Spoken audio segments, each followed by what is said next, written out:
स्वागत है आपका हमारे यूट्यूब चैनल सक्सेस पॉइंट में।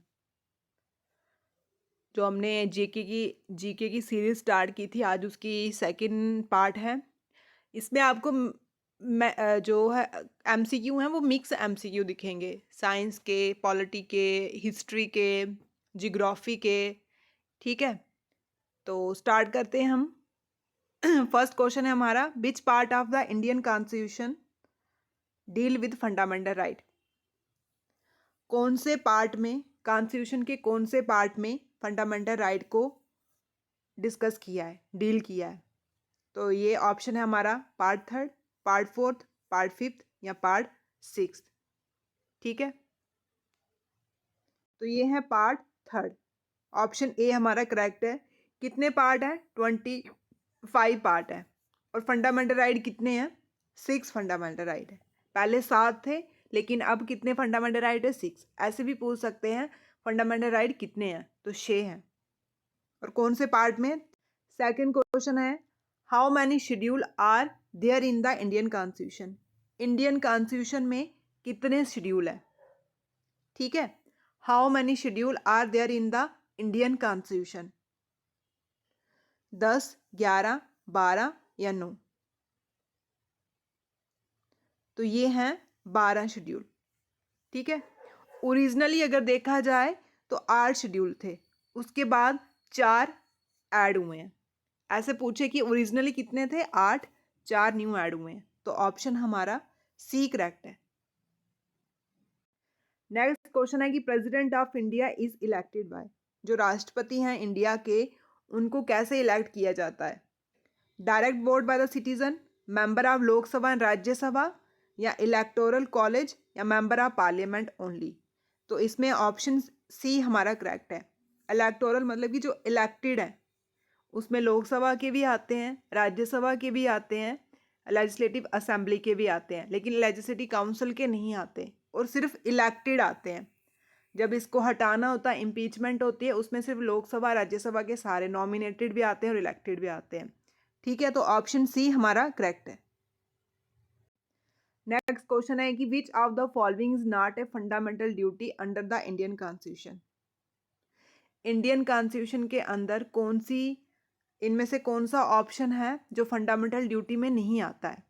ठीक है, तो पहला है to avoid the by the constitution, to develop scientific temper, to vote in election, या to protect the environment.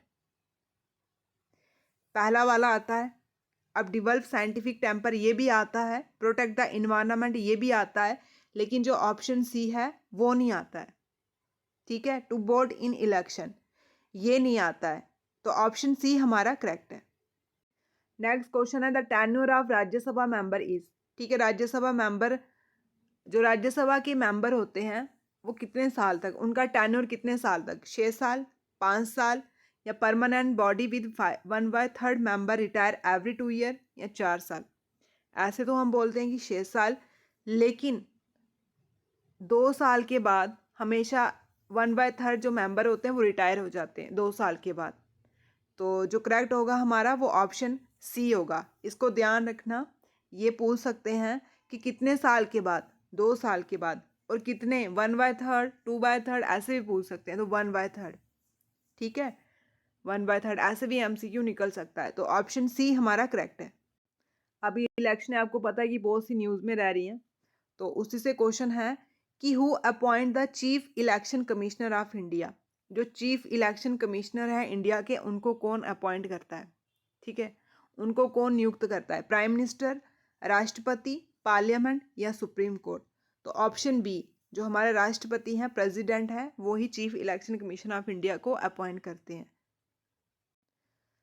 Next question है the power of judicial review in India.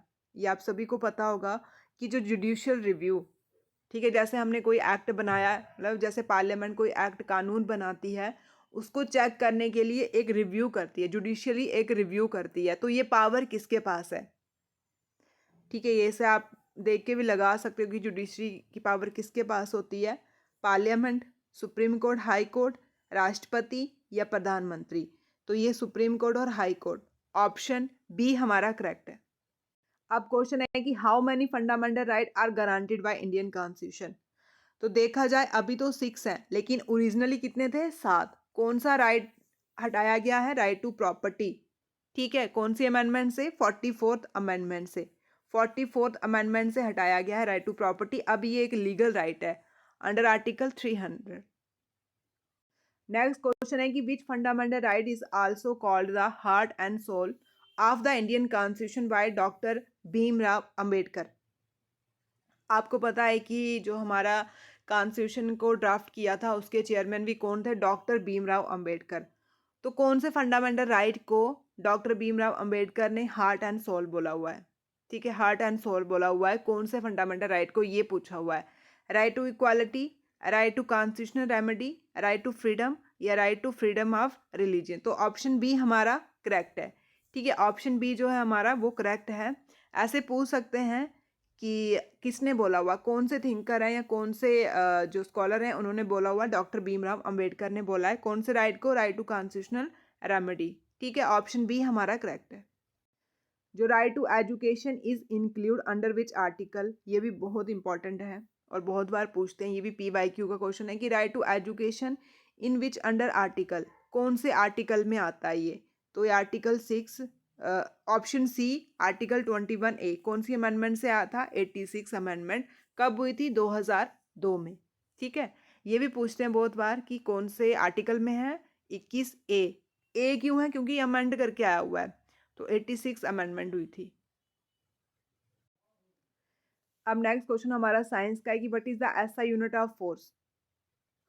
Force का SI unit क्या है? जूल, न्यूटन, वॉट या pascal? तो ये है Newton. Joule किसका होता है? एनर्जी का। पावर का वॉट। पास्कल किसका होता है? ये आप कमेंट में बताओ।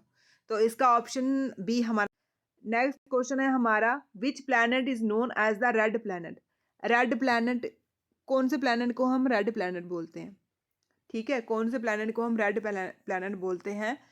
तो अर्थ, मार्स, जुपिटर या वीनस। ठीक है, वीनस को हम बोलते हैं रेड प्लैनेट। सबसे बड़ा जो प्लैनेट है वो है यूपिटर और अर्थ को हम ब्लू प्लैनेट बोलते हैं। ठीक है, अर्थ को ब्लू प्लैनेट बोलते हैं। तो ऑप्शन डी हमारा करेक्ट है। अब क्वेश्चन है कि the process of convert solid directly into gas.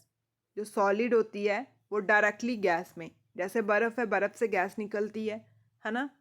जो सॉलिड पार्ट होता है वो डायरेक्ट जब गैस में कन्वर्ट हो जाता है उसको हम कौन सा प्रोसेस बोलते हैं? सॉलिड गैस में, तो उसको हम सब्लिमेशन। ठीक है, सब्लिमेशन प्रोसेस बोलते हैं।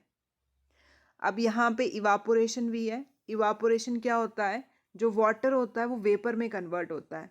ठीक है, जो पानी बाष्प में कन्वर्ट होता है उसको हम इवापोरेशन बोलते हैं। जैसे क्लाउड, एग्जाम्पल आ गई क्लाउड। ठीक है, और उसके बाद इसका उल्टा प्रोसीजर, जब उल्टा प्रोसेस होता है कि जो वेपर होते हैं वो पानी में कन्वर्ट होते हैं, जिसको हम कंडेंसेशन बोलते हैं। ठीक है, ये पता होनी चाहिए, ये पूछते हैं। तो इसका जो करेक्ट ऑप्शन है हमारा ऑप्शन बी। अब है कि which gas is most evident in earth atmosphere. Earth atmosphere में सबसे ज्यादा गैस कौन सी है? ये आप सभी को पता होगा, नाइट्रोजन गैस है ना। नाइट्रोजन गैस जो है वो सबसे ज्यादा है, उसके बाद ऑक्सीजन। ठीक है, फिर कार्बन डाइऑक्साइड एंड में आती है। अब बोला है कि what is the basic unit of life. Life का बेसिक यूनिट जिससे पूरा हमारा बॉडी बनी है, पूरी जिंदगी बनी है, वो क्या है? सेल। ठीक है, वो क्या होता है? सेल। सेल, सेल जब ग्रुप में आते हैं टिश्यू बनते हैं, टिश्यू ग्रुप में आते हैं ऑर्गन बनते हैं, जब ऑर्गन ग्रुप में आते हैं तो ऑर्गेनिज्म। जैसे हम क्या, एक ह्यूमन बीइंग क्या है? ऑर्गेनिज्म है ना? तो जो बेसिक यूनिट होता है वो सेल। ऑप्शन बी हमारा करेक्ट है। नेक्स्ट क्वेश्चन है what is the boiling point of water at sea level. जो सी लेवल का पानी होता है उसका बॉइलिंग पॉइंट कितना? आपको पता होगा कि हर एक जो पानी होता है वो कौन से बॉइलिंग, मतलब बॉयल कौन से पॉइंट में होता है, उसका बॉइलिंग पॉइंट क्या होता है? तो ऑप्शन बी 100 डिग्री सेल्सियस। ठीक है, 100 डिग्री सेल्सियस में पानी जो होता है वो बॉयल करता है। तो ऑप्शन बी हमारा करेक्ट है।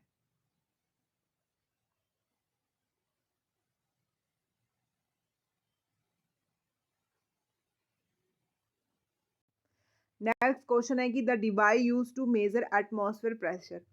जो एटमॉस्फेयर का प्रेशर होता है उसको मेजर करने के लिए कौन सी डिवाइस यूज करते हैं हम। ठीक है, उसको मेजर करने के लिए एटमॉस्फेरिक प्रेशर को, एटमॉस्फेयर के प्रेशर को मेजर करने के लिए कौन सी डिवाइस यूज करते हैं, तो ये है बैरोमीटर।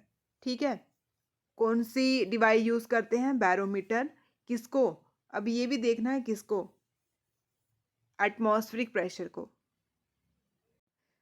अब नेक्स्ट क्वेश्चन है, आपको पता है कि जो जेकेएसएसबी वाले हैं वो विटामिन पे बहुत क्वेश्चन, तो सारी विटामिन आप अच्छे से लर्न कर लेना। इसकी हमने वीडियो भी डाली हुई है ट्रिक के साथ, प्लेलिस्ट में आप देख लेना वो भी। Which vitamin is also known as ascorbic acid. ठीक है, एस्कॉर्बिक एसिड, कौन सी विटामिन को हम एस्कॉर्बिक एसिड बोलते हैं। Which vitamin is also known as ascorbic acid, वो है विटामिन सी। जितनी भी खट्टी चीजें होती हैं जिस उन सभी में क्या होती है, विटामिन सी, और उसको हम बोलते हैं एस्कॉर्बिक एसिड। ठीक है, सिट्रेट फ्रूट। नेक्स्ट क्वेश्चन है कि which is the largest continent in the world by area. Area wise सबसे बड़ा कॉन्टिनेंट कौन सा है, आप कमेंट में बताओ कि कितने कॉन्टिनेंट है हमारे। तो एरिया वाइज कौन सा है, एशिया, अफ्रीका, नॉर्थ अमेरिका या यूरोप। तो एरिया वाइज एशिया है। ठीक है, जिसमें इंडिया आती है। The Tropic of Cancer pass through which of the following country. जो ट्रॉपिक ऑफ कैंसर है वो इनमें से कौन सी कंट्री से पास होके जाती है। ठीक है, ये अर्थ है, बीच में इक्वेटर, ऊपर Tropic of Capricorn, Tropic of Cancer, और नीचे ट्रॉपिक ऑफ कैप्रिकॉन। तो यहाँ से पूछा हुआ है कौन सी कंट्री गुजरती है, ऑस्ट्रेलिया, इंडिया, ब्राज़ील, रशिया। तो ये है इंडिया। ठीक है, ऑप्शन बी हमारा करेक्ट है, India. Which is the longest river in the world. पूरे वर्ल्ड में सबसे लंबी नदी कौन सी है, तो आपको पता ही होगा वो कौन सी है, नाइल रिवर। और अगर लार्जेस्ट पूछे पूरे वर्ल्ड में तो वो कौन सी है, अमेजोन। अगर इंडिया में पूछे लॉन्गेस्ट तो गंगा, और लार्जेस्ट पूछे तो ब्रह्मपुत्र। ठीक है, तो ऑप्शन बी हमारा करेक्ट है। अब नेक्स्ट क्वेश्चन है कि what is the capital of Australia. Australia की कैपिटल कहाँ है, सिडनी, मेलबर्न, कैनबेरिया या पर्थ। तो ऑप्शन सी हमारा करेक्ट है, कैनबेरिया। ठीक है, ऑस्ट्रेलिया की कैपिटल कहाँ है, ऑप्शन सी करेक्ट है हमारा। The great barrier reef is located in which ocean. जो ग्रेट बैरियर रीफ है वो कौन से ओशन में लोकेटेड है, अटलांटिक, पैसिफिक, इंडियन या आर्टिक। ठीक है, तो जो ग्रेट बैरियर रीफ है वो कौन से ओशन में लोकेटेड है, ये पूछा हुआ है, तो वो है पैसिफिक। सबसे बड़ा ओशन भी कौन सा है, पैसिफिक। तो आपको पूछ सकते हैं कौन कौन से ओशन है, Pacific, Atlantic, Arctic, Indian, Antarctica, और एक साउथ। साउथ वाला जो है वो मतलब कि लुप्त गुप्त हो गया है, तो उसको नहीं इतना याद रखना है। ठीक है, तो ये पूरे पता होने चाहिए। सबसे पहले आता है पैसिफिक, फिर अटलांटिक, फिर इंडियन, फिर आर्टिक, फिर अंटार्कटिक। ठीक है, नेक्स्ट क्वेश्चन है कि which is the smallest country in the world by area. Area wise सबसे छोटी कंट्री कौन सी है पूरे वर्ल्ड में। एरिया वाइज सबसे छोटी कंट्री कौन सी है पूरे वर्ल्ड में, Monaco, Vatican City, San Marino या कौन सी। ये तो आपको पता ही होगा। ठीक है, तो ये है वेटिकन सिटी। ऑप्शन बी हमारा करेक्ट है। सबसे छोटी कंट्री एरिया वाइज कौन सी है, वेटिकन। और सबसे बड़ी कंट्री एरिया वाइज कौन सी है, रशिया। ठीक है, सबसे बड़ी कौन सी है, रशिया, और सबसे छोटी कौन सी है, Vatican city. Which layer of the earth is made up of A tectonic plate. कौन सी लेयर है अर्थ की जो टेक्टोनिक प्लेट से बनी हुई है। आपको पता है कि अर्थ की कितनी लेयर है, ऊपर वाली क्रस्ट, नीचे वाली मेंटल, और अंदर वाली कोर, है ना। अंदर वाली कोर ऐसे पूछ सकते हैं, सीरीज में लगा दो, क्रस्ट, मेंटल, कोर। और जो टेक्टोनिक प्लेट, जो प्लेटें टकराती हैं फिर बोलते हैं अर्थक्वेक आ गया, वोल्केनो आ गया, है ना, तो वो अपर वाली, अपर लेयर है। ठीक है, क्रस्ट जिसमें लिथोस्फीयर वगैरह आते हैं, रॉक वगैरह आते हैं। ठीक है, क्रस्ट। तो ऑप्शन सी हमारा करेक्ट है। The ring of fire is associated with, जो रिंग ऑफ फायर है वो किससे एसोसिएटेड है? अर्थक्वेक, वोल्केनो, साइक्लोन, डेस्टिफिकेशन या फ्लड। तो आपको पता है कि रिंग ऑफ फायर, फायर आग किससे निकलती है? वोल्केनो, अर्थक्वेक से। तो ऑप्शन ए हमारा करेक्ट है। आई होप आपको हमारी ये सीरीज अच्छी लग रही होगी। हम बेसिक से स्टार्ट कर रहे हैं, पहले इजी, फिर मॉडरेट, फिर हाई लेवल। ठीक है, तो आपकी भी प्रैक्टिस अच्छी हो जाएगी इससे। और कमेंट में बताना कुछ इम्प्रूवमेंट या और कुछ करना हो। ठीक है, थैंक यू।